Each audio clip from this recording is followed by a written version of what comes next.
welcome to Kayfabe Wrestling Talk. This is where you come to hear how wrestling should be talked about. Boom. Handsome Nick Hanlon here. We're talking about Monday Night Raw, May 4th, 2026. I skipped SmackDown last week. It's so long. Once it's down to 2 hours, I'll be back on that. It's just too long. And this is a great point for this episode of Monday Night Raw. But before we get into it, make sure you like and subscribe. Let us know what you think. Handsome Nick Hanlon here. Let me know why you think I'm wrong so I can tell you why you're definitely wrong. Spoiler alerts, but it's okay. Watch this episode before you watch Raw so you can so you know what your opinion should be. So, Monday Night Raw. We're going to call this the contract signing Raw because we had two damn contract signings and probably only like three matches. Get the matches out there. You have such a deep roster, even with all these layoffs or whatever you want to call them, restructuring, whatever the case may be. Let's get some matches going. I know that New Day's gone, which is sad. They're probably heading over to the other guys. Aleister Black's gone. I mean, a lot of people are gone, but hey, Raw is still fun. WWE is still fun, but man, they got to restructure some stuff. They got to get some matches going. Anyway, the OTC starts up Raw, and he wants to come to the ring to beat up Fatu. Nick Aldis says Fatu's not there.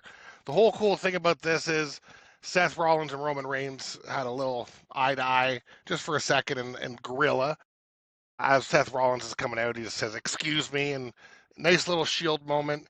Anyway, Seth walks down to the ring. We call him Seth Wick now, I guess, since he's basically John Wick. And he gets ambushed by Big Bad Bron Breakker. He gets speared. He gets beat up. Bron Breakker wants his pound of flesh. And I'm assuming we're going to see some of that this week at Backlash, which is exciting. We got some good matches ready for Backlash. And I understand I'm bitching about more matches. I understand Raw and SmackDown's about building the story, but it's also about viewers enjoying the show. We need to get more matches. I'll say it every time. Liv is getting suspicious of Roxanne in the back because she talked to Finn and she didn't tell anybody. Roxanne says she should have told them and said, "Sorry, no more secrets." Liv's a bit suspicious. Roxanne looks kind of upset that she got called out. Anyway, there's always some sort of drama in the Judgment Day because there's so much talent and so much ego that there's always going to be some sort of drama. So we got Finn Bálor, we got JD versus Finn Bálor. This is a great match. They slapped the shit out of each other. Finn Bálor slapped the shit out of JD. Spanish flies, sling blades, so many chest slaps, really hard fight. Finn was going for the coup de grace, and Dom accidentally hits the rope. Finn balls himself. I mean, that stuff happens. But in the end, Liv gets the hammer, the ring bell hammer. The ref's trying to see what she's got behind her back. She passes it to Roxanne without the ref seeing. Roxanne takes out Finn Bálor with the hammer. Well, I guess we know where Roxanne's loyalty lies. JD gets the win. Biggest win of JD's career, absolutely. I hope this feud's over. I thought it was over with the Dom and the Monster match, which was a great match, or the Demon, or whatever Finn calls his alter ego. I think everybody needs to move on, right? Let's wrap this up. I get it. Finn got kicked out. You beat Dom. You got your pound.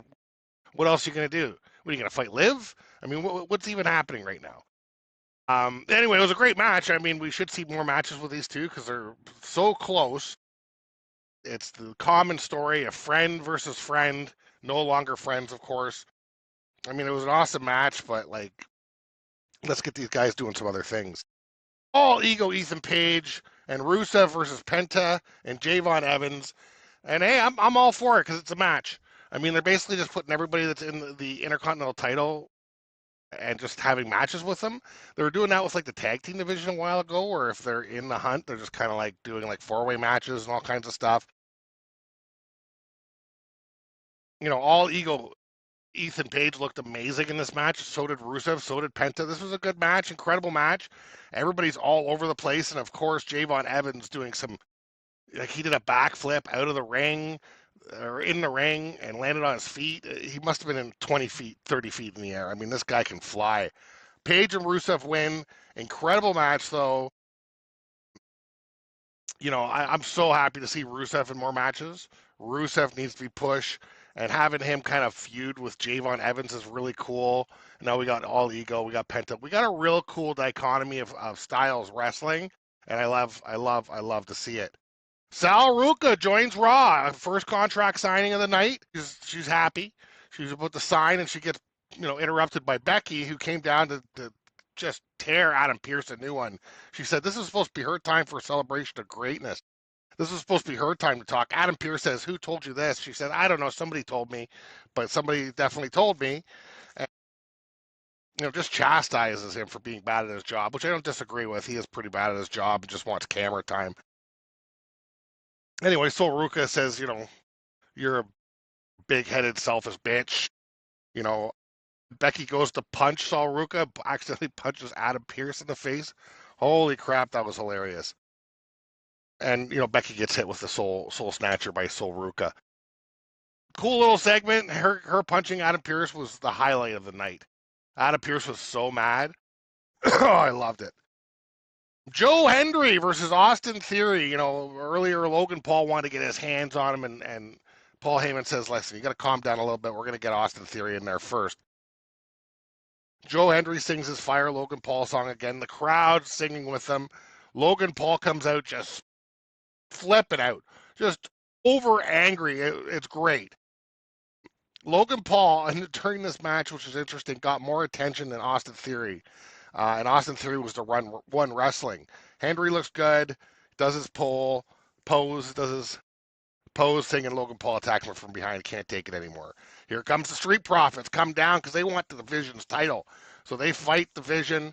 Bron Breakker comes in to take everybody out because he's still part of the Division. Seth Rollins comes down to beat up Bron Breakker. This was pure bedlam. Montavious Ford jumps over the turnbuckle from the inside of the ring to the outside of the ring, swantoning a group of people, distracts Seth Rollins. Seth Rollins gets hit by a spear.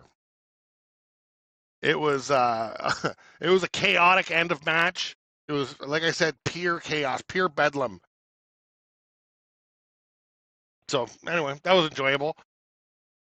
I just think we're obviously going to see a six-man tag next week. I mean, we had a backstage thing where Seth Rollins is like, "Thanks for getting me speared again," and the Street Profits are like, "You're a part of the Division before, and now you're not. Nobody trusts you."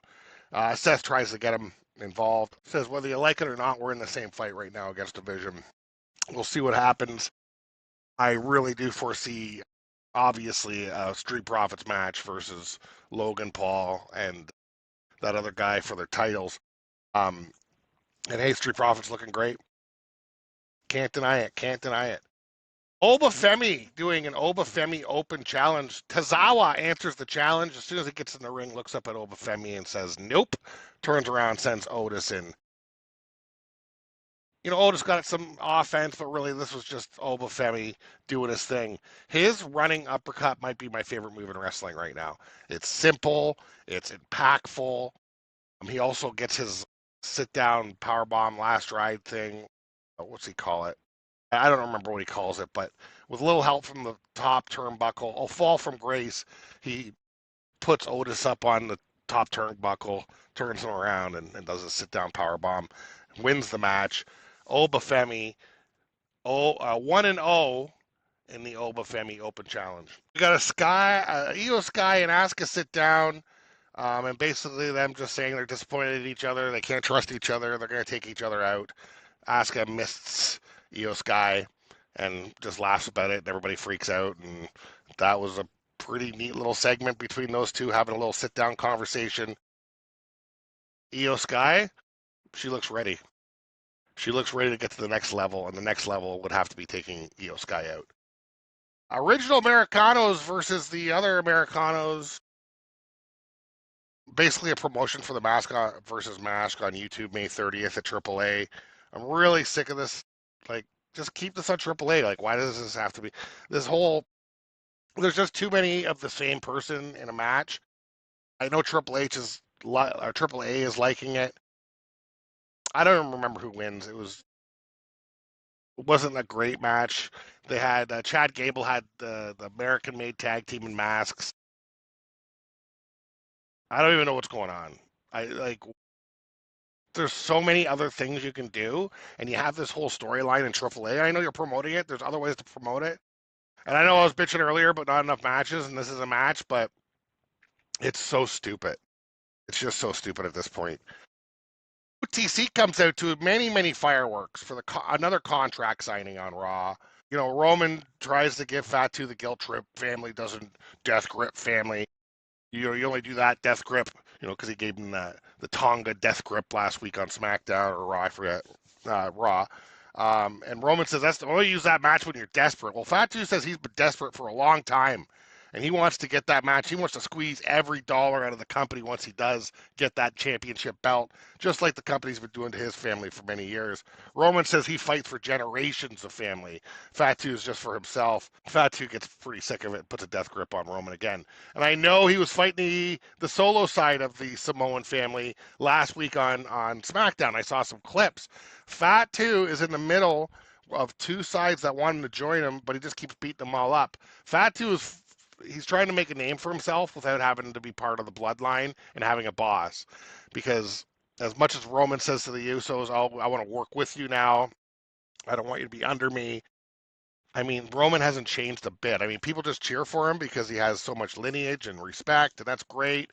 I agree. His title reign was one of the greatest title reigns of all time. His bloodline stuff was great, but Roman is a dictator. There's no way he's going to put anybody over him.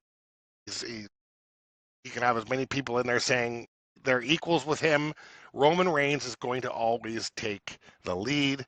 There's no way he's going to give anybody else anything that he's not thinking he should be getting. And I've been saying this for years, and hey, I acknowledge Roman Reigns. But if anybody thinks he's changed one iota, you're out of your goddamn mind. It's all about Roman Reigns, and that's it.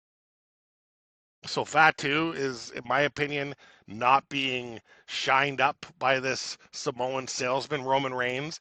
And Fatu is making a name for himself. You know what I mean? And he wants to get a little bit of strap. He wants to get some money. He wants to get that on his shoulder so he can be the Fatu that he knows he can be.